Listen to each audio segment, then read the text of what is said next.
Oh, this is a very heavy question.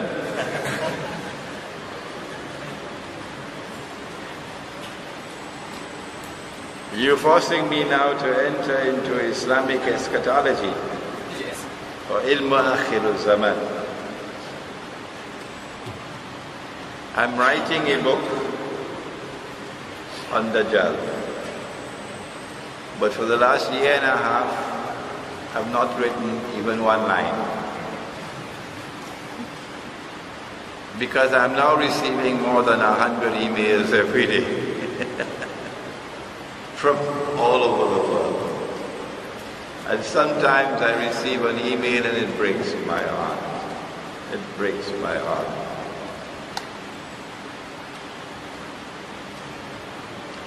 And so I'm not getting the time to write.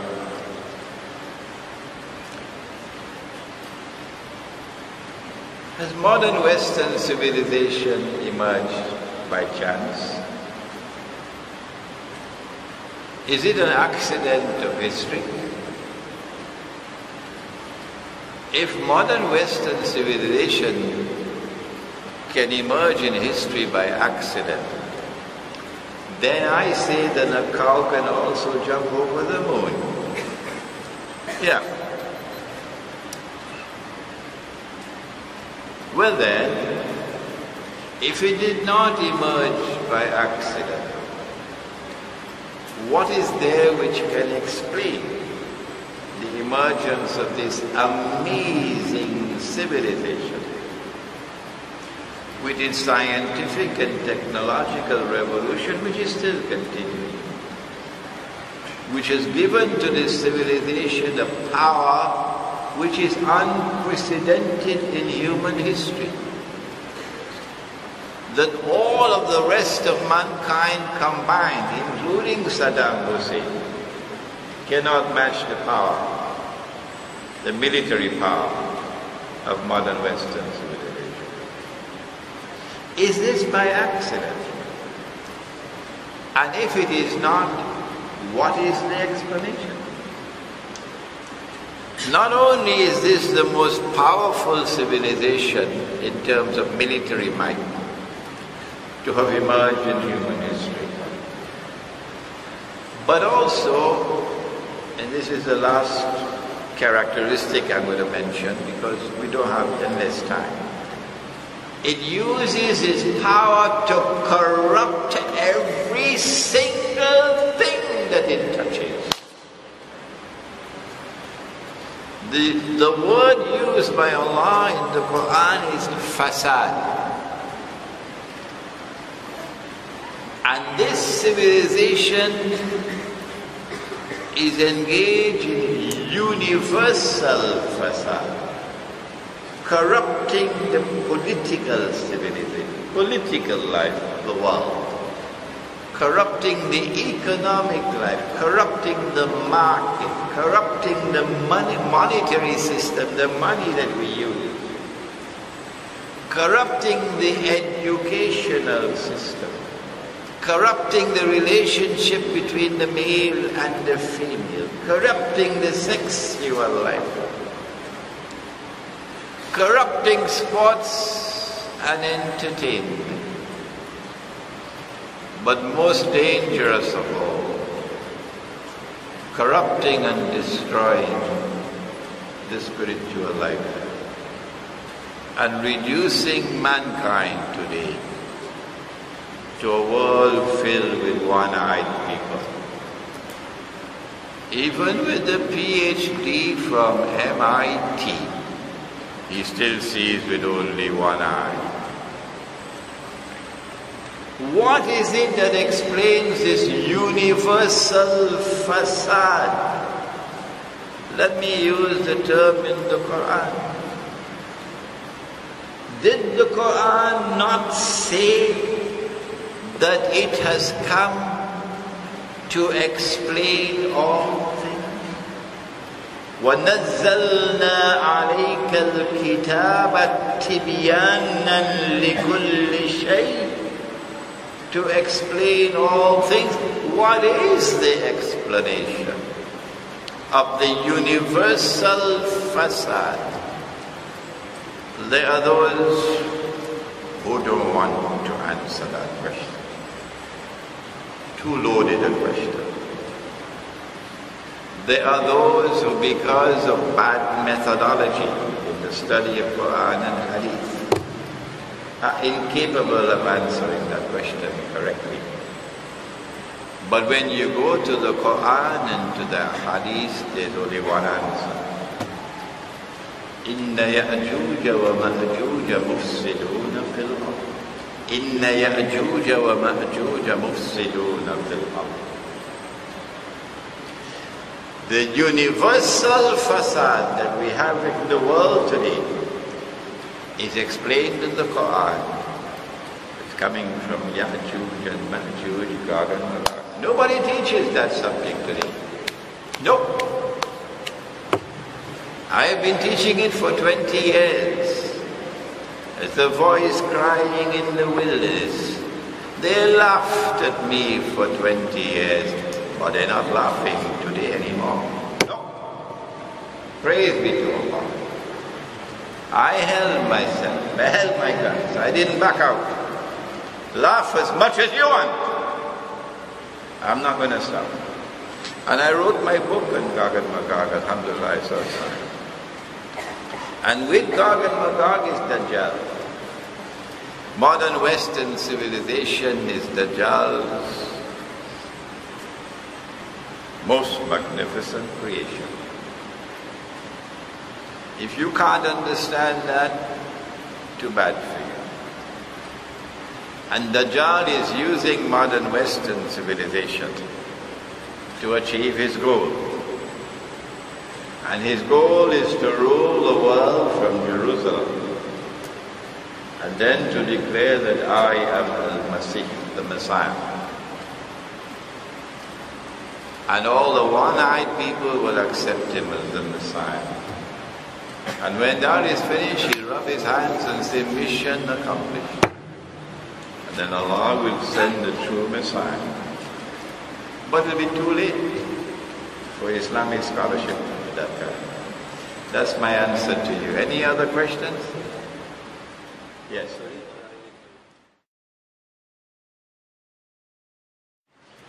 If we are not to take help from NATO and from NATO's client Saudi Arabia and NATO's client Qatar, if we are not to take help from these people and call for no-fly zone, because now you have told us what is the Quran. We didn't know it before, now we know it. And we want to make tawbah. What should we do? If we are to get rid of those who rule us today and who are dictators? The answer is, whoever you turn to for help, and you launch an armed struggle anywhere in the world as Muslims, NATO will destroy you. NATO will destroy you. You're not allowed to do it. The only ones you can turn to for help are your worst enemy. Will you enter into the embrace of your worst enemy to achieve this goal? Is that the sunnah? My heart is bleeding, and that's why I raise my voice, because I know what's coming for Egypt. Ikhwan doesn't know it. Morsi doesn't know it. He has an engineering degree, President of Egypt. He doesn't know it. He doesn't even understand up to now why the attack on Gaza took place. I don't know whether he understands why the 16 Egyptian policemen were killed in Ramallah. But I understand.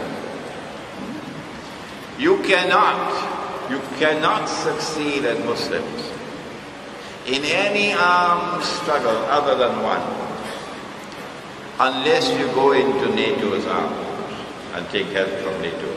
And if you do that, after what I have said, I don't want to see your face, I don't want to hear your voice, stay away from me, you're not my brother.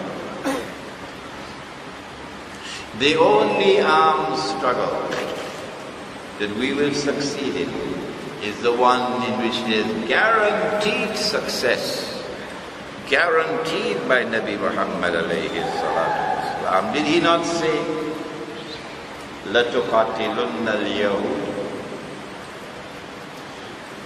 لَتُقَاتِلُنَّ الْيَهُودِ وَلَتَقْتُلُنَّهُمْ. You're going to fight the Jews and you're going to defeat them. So you want to make alliance with them? NATO? لَتُقَاتِلُنَّ الْيَهُودِ وَلَتَقْتُلُنَّهُمْ حَتَّى يَقُولُ الْحَجَرُ. At that time even the stones will speak. Ya Muslim, هَذَا يَهُودِيٌّ وَرَائِي فَتَعَالَ فَقْتُلْ. There's a Jew hiding behind me, come and kill him. Not the Jew who is standing beside me in a joint struggle against Zionism. Not the Jew who leaves the United States and goes to Palestine and stands up in front of an Israeli tank to stop that tank from demolishing a Palestinian home. And then the tank rolls over her and kills her. Not that Jew or Christian. The Prophet is speaking about those Jews who are oppressors. Oppressors. And not all Jews are oppressors. So my answer is, it is only that struggle which will succeed. If you cannot go to Khorasan yourself and join in the armed struggle, because they don't want you, because they don't know whether you are friend or spy. And they cannot have in their ranks those who don't speak their language. It would be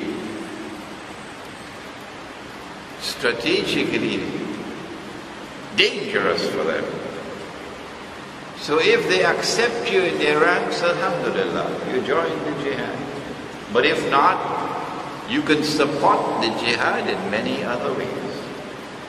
That's the only one with a guarantee of success, yes. A question about fractional reserve banking and Islamic banking. Allah is Al-Razak. He is He who creates wealth, Al-Ghani. And in the Quran He says that He is Badi al-Samawati wal-Ard. He's not only Fatir, He's not only Khaliq. Khaliq is the one who creates. Fatir is the one who originates from point of origin. But Badi is more than that. Badi al-Samawati wal-Ard means He creates from nothing. Only Allah creates from nothing. Creates wealth from nothing.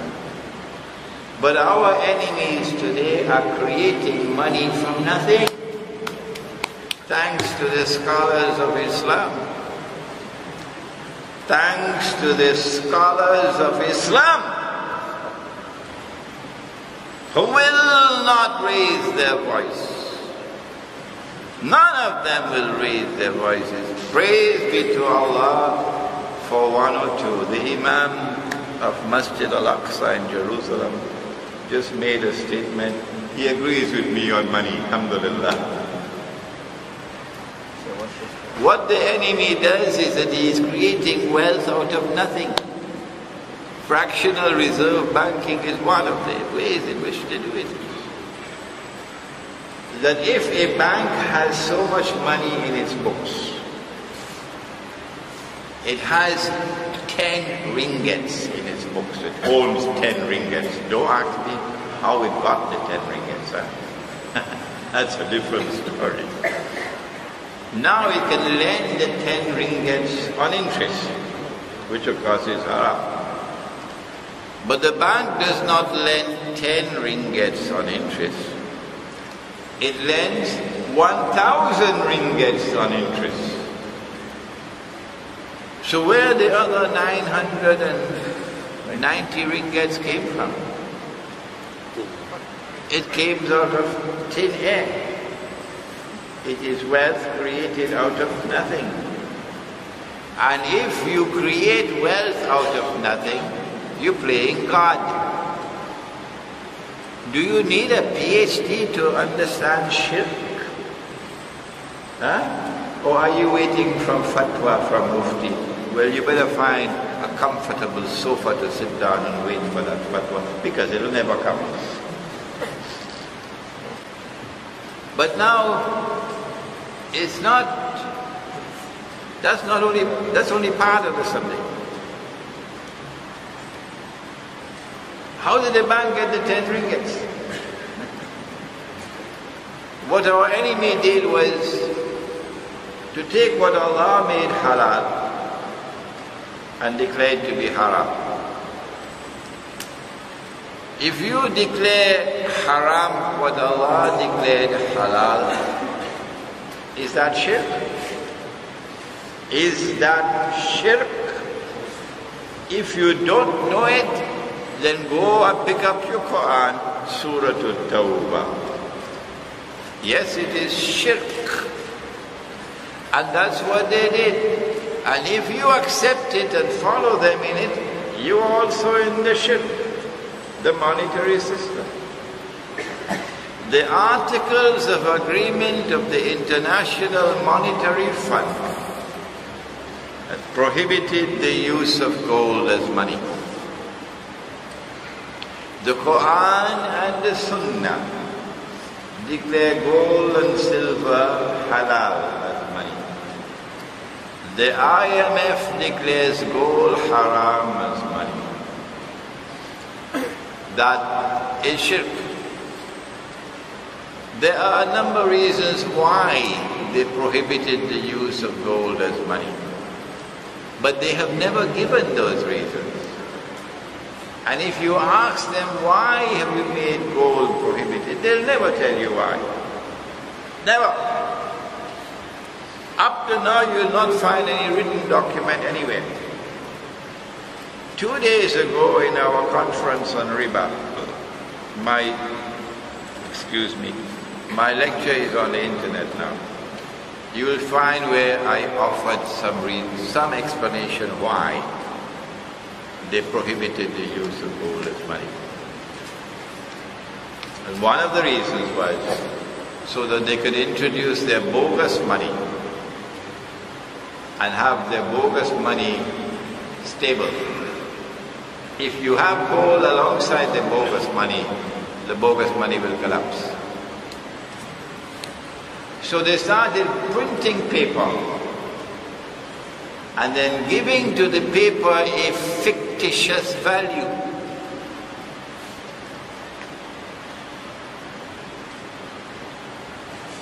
But this is not taught in any university today. No university will tell you what I've just told you. No, they will never use this language. You probably lose your job. You print the paper and you give the paper a fictitious value. If that is not haram, what is haram? What Dr. Mahathir just pointed out recently is that now they have reached that stage where they don't want to print the paper anymore, because they want to put $7 trillion more into the banking system. And it'll take a long time to print $7 trillion. A lot of printing machine, a lot of paper, a lot of ink.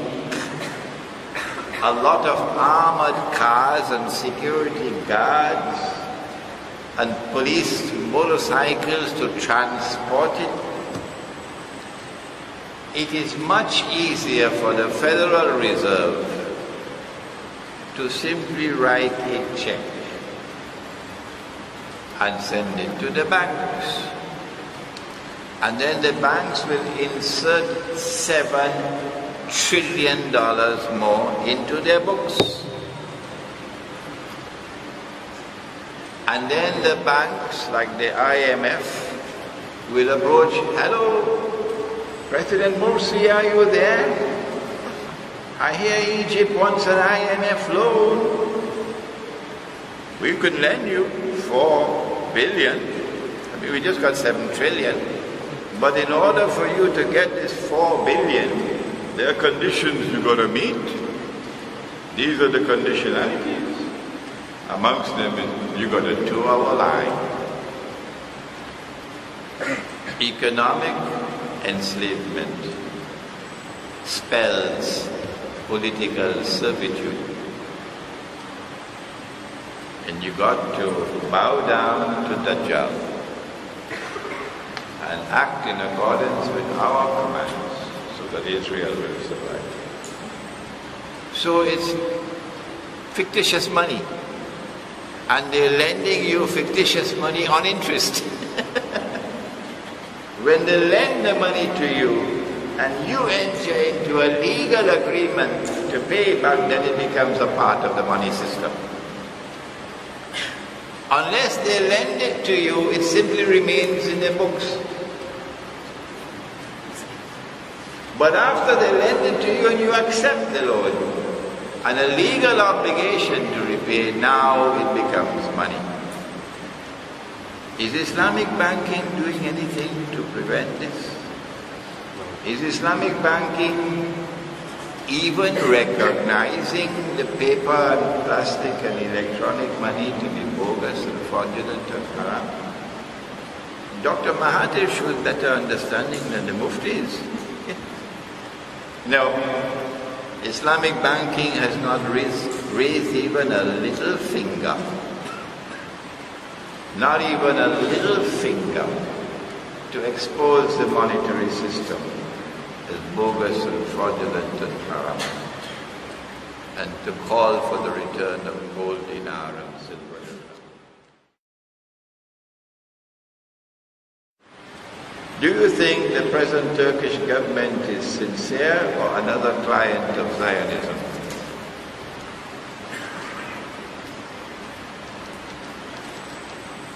I no longer identify myself as a Sufi. No. I've stopped that. I've said Sufism is al-Ihsan. Al-Ihsan is the highest stage of Islam. And I want to be confined to the Quran and Sunnah. If it's not in the Quran and Sunnah, I don't need it. One of the reasons why I have done that is because Turkey has powerful Sufi movements. And if you have a present Turkish government today in power, the Sufi movements in Turkey have played a strategic role. Those Sufi movements in Turkey, and these words are going to reach them, and the government which represents them today, are comfortable as members of NATO. Not only are they members of NATO, but they seem to be proud of being members of NATO. And they're acting on NATO's behalf. They did it in Libya. As soon as the Libyan government fell, the first visitors were the British and French prime ministers on behalf of the Zionists. Guess who was the third? The Turkish prime minister. Yes. So my answer to the Turkish Prime Minister, and I can speak to him because I'm older than him, show respect for age, and to the government of Turkey, which is comfortable as a member of NATO, is that based on the Quran, you have joined them and you no longer belong to us. We don't want to see your face. We don't want to hear your voice. Stay away from us. Whoever is part of NATO or supportive of NATO and of the Zionists.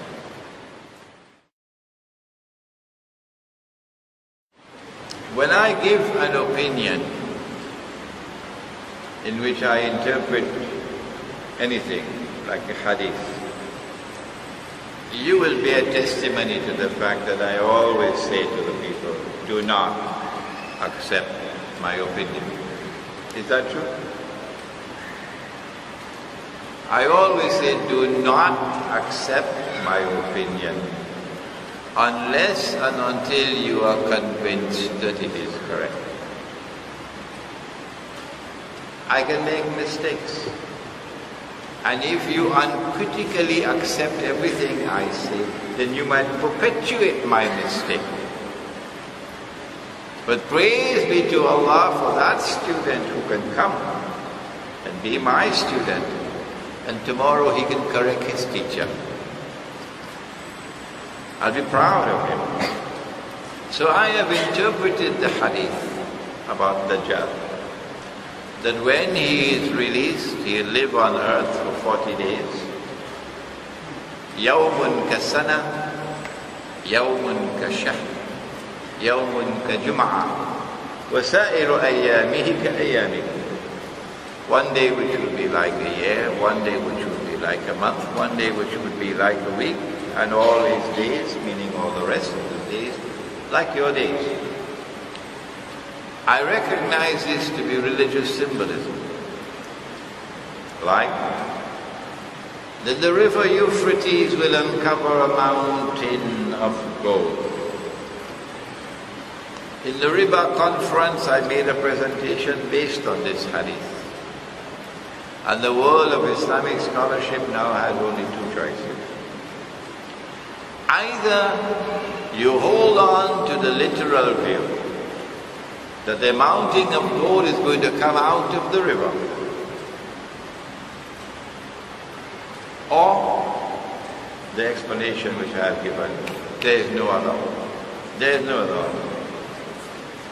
My explanation is that the Prophet ﷺ was saying that out of the Euphrates river, underneath the river, will emerge something in very large quantity which will function as gold. And that is oil. And when oil began to function as gold in 1973, the petrodollar was born. And today the petrodollar is the tightest rope around our neck. Similarly, I have interpreted a day like a year, a day like a month, a day like a week.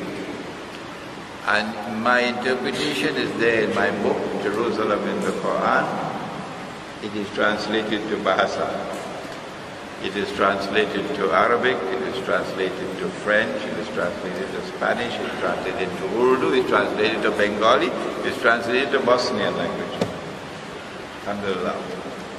That when Dajjal was released in a day which is like a year, among other things, the world experienced Pax Britannica.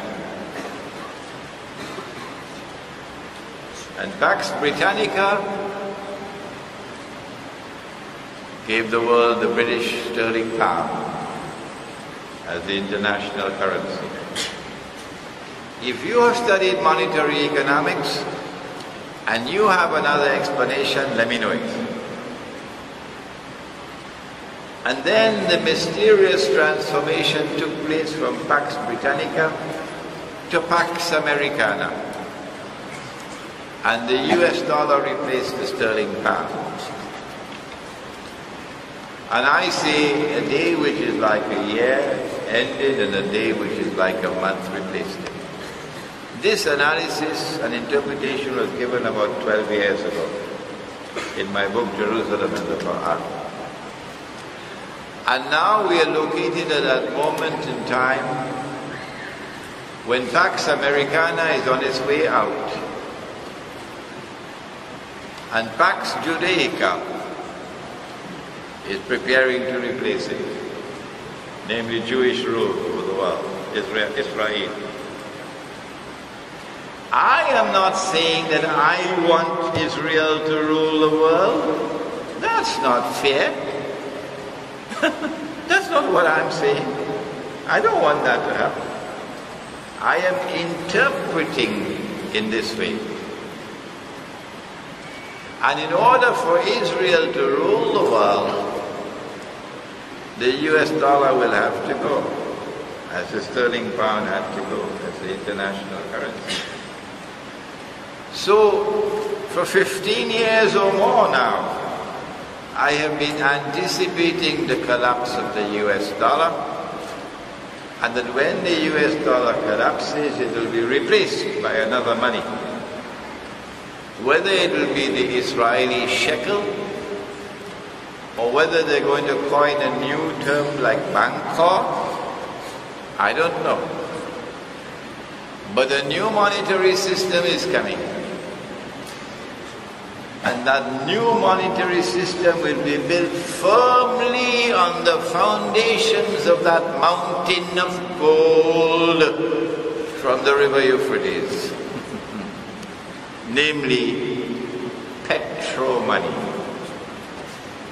Petro-money came into being when Henry Kissinger succeeded after the stage-managed Arab-Israeli War of 73. Succeeded in convincing Malik Faisal, rahimahullah, to do that which was prohibited by the Sharia. And the king probably did not understand what he was doing. He agreed, he made an agreement with Kissinger, and then got the Arab oil producing states to agree with him that oil will be sold for only US dollars. That's haram.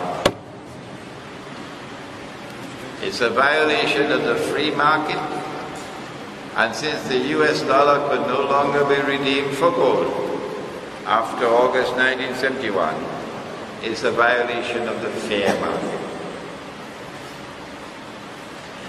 And so the world is likely to experience a transition from the United States to Israel. The Arab Spring is there to serve that purpose. The big wars did not start before the US election. The attack on Gaza took place immediately after the US elections. But this is only the beginning. Big wars are coming. And those big wars, I believe, are going to be continuous for a number of years. And that they will culminate with the Malhama, which is the attack, the war of the big titan, the US-led alliance and the Russian-led alliance, and nuclear weapons being used.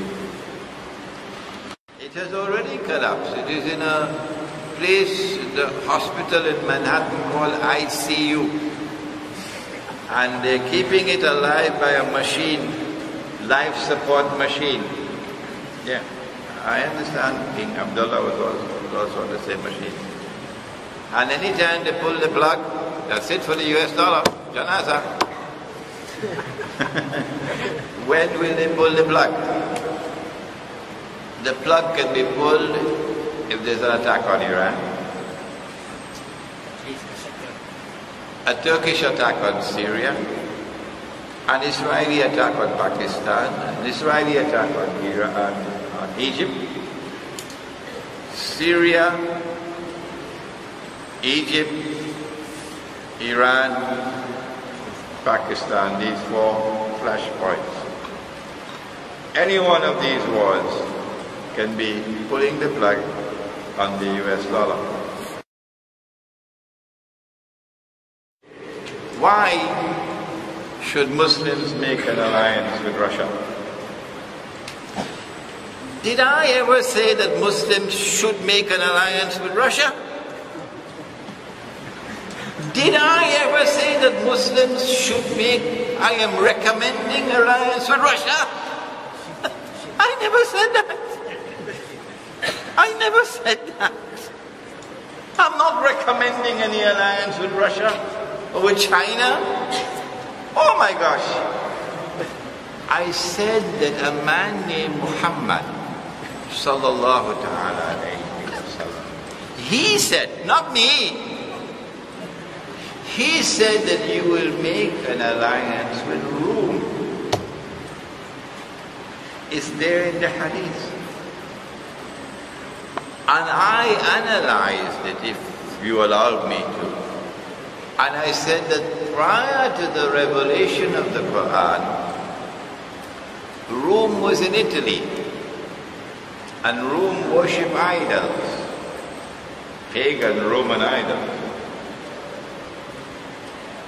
And then the Emperor Constantine became Christian, and he took Rome out of Italy. And he created the city of Constantinople. It was named after him. And so when the Quran was revealed, and Allah says, غُلِبَتِ الرُّومُ, Allah is not speaking about a city in Italy. He's talking about the Byzantine Christian Empire, which had its headquarters in Constantinople. That is Rome in the Quran. When Sultan Muhammad al-Fatih conquered Constantinople, then he said, I am now Rome. This is Rome. But the Eastern European Christians did not accept that. No. And they then transferred Rome to Moscow. And so they recognize Rome today to be Moscow. They recognize it. It's their Rome. So when the Prophet ﷺ said, you will make an alliance with Rome, I am interpreting that to be a Muslim alliance with Russia and other allies of Russia. That alliance is already coming into being. Pakistan is now moving in that direction, whether you like it or whether you don't. That's your business. I'm not concerned with your views. Pakistan is now moving in the direction of Russia. Ask any Pakistani here, he'll tell you what changes have taken in Pakistani foreign policy. Iran is firmly moving in that direction, an alliance with Russia. Syria is already in an alliance with Russia, which is why Syria is under attack. Russia has a naval base in Syria. And when NATO takes over Syria, goodbye to Russia. Goodbye to Russia is good news for Israel. Good news for Israel. So yes, I understand your concern that Imran Hussein should be recommending an alliance with Russia. But I've not done that. I am simply interpreting the hadith. And whenever I give an interpretation, I always say, don't accept it. The attack on Gaza. It came after the US elections. Not before, that's not by accident. My opinion, and I can be wrong, my opinion is that Israel, in order to prepare the way for Dajjal to rule over the Holy Land, has to cleanse the Holy Land, cleanse it of Arabs. The easiest part of the Holy Land to be cleansed of Arabs is Gaza.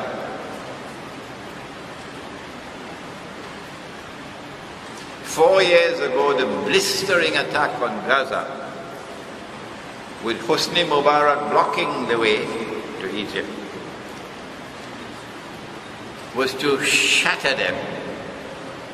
About 1,400 were killed. But the next attack on Gaza must be 10 times more ferocious than that one. But this time you must have Ikhwan al-Muslimun in charge of Egypt, firmly in the saddle. So you've got to do something to get rid of the military as an obstacle. And they did it. You've got to do something to get rid of the legal establishment as an obstacle. And they did it. And so Morsi is now firmly in charge. Ikhwan is now firmly in charge. The boat is rocking a little bit, but they're still firmly in charge. So when the attack on Gaza takes place, it will be so ferocious that Egypt will have to open the doors. And you'll have something called Exodus. Exodus is a book in the Bible and the Torah. Exodus.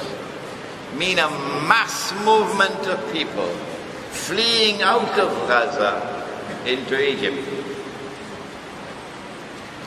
And whoever is so brave to remain in Gaza, it's just a mopping up operation. And in this way, Israel will be able to say, mission accomplished. We have cleansed Gaza of the Arabs.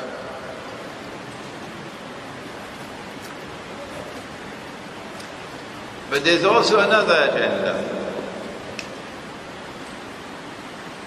I don't know which one comes first, or which will take priority over the other. And that is that because somebody rewrote the Torah, to put into the Torah that Al-Ard al-Muqaddasa, the Holy Land, extends from the river of Egypt, which is the river Nile, to the river Euphrates, the Furat. This is Al-Ard al-Muqaddasa. Of course it's a lie. Of course it's false. But that's what they did. So if Dajjal is to rule over the Holy Land, the implication is that Israel will have to extend its territorial frontiers to take back Sinai and also to take physical control of the eastern delta from the river Egypt to the Red Sea, from the river Nile to the Red Sea. You need therefore to prepare the way for a big war with Egypt. And preparing the way for a big war with Egypt is getting rid of your favorite son, Hosni Mubarak, who served you for long enough, and putting Ikhwan in charge.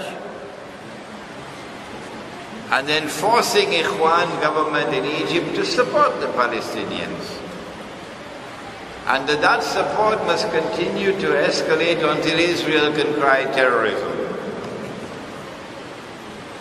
And prepare the grounds for an attack on Egypt. When the attack on Egypt takes place, it will have to be not only from the air but from the ground, because you need to seize land. In order to succeed with a big country like Egypt, you need to attack from all sides. So you need NATO in Libya. And thanks to those who have eyes and yet do not see. NATO is now in Libya. Yes, thanks to those who have eyes and yet do not see, and consider Imran Hussein to be misguided, and a supporter of Gaddafi, and a supporter of Assad, and such nonsense. NATO is now in Libya. So the attack will take place from both sides. Egypt will be attacked from the east by Israel, and from the west by NATO. From the north you will have a naval blockade and bombardment. And they're fishing in the south with Sudan, South Sudan, to be able to attack, make an attack from the south as well. Ethiopia and South Sudan are both clients of Israel today. Ethiopia and South Sudan are both clients of Israel today. The only thing that's standing in the way is Sudan. That's all. If they succeed in destabilizing Sudan, and that is a possibility, then Egypt would be surrounded from all sides. And so the attack on Gaza, I believe, has to be analyzed from the perspective of that grand design of what are the ultimate objectives. You've been a wonderful audience with me. I know we still have questions there, but we have to call it a day. Inshallah, we hope and pray that you'll find the time to listen to my lecture that I gave in the Riba conference, which is on YouTube, which will help you to understand more about the monetary system. ربنا تقبل منا إنك أنت السميع العليم وتب علينا يا مولانا إنك أنت التواب الرحيم برحمتك يا أرحم الراحمين. إلهي لست للفردوس أعلى ولا أقوى على نار الجحيم.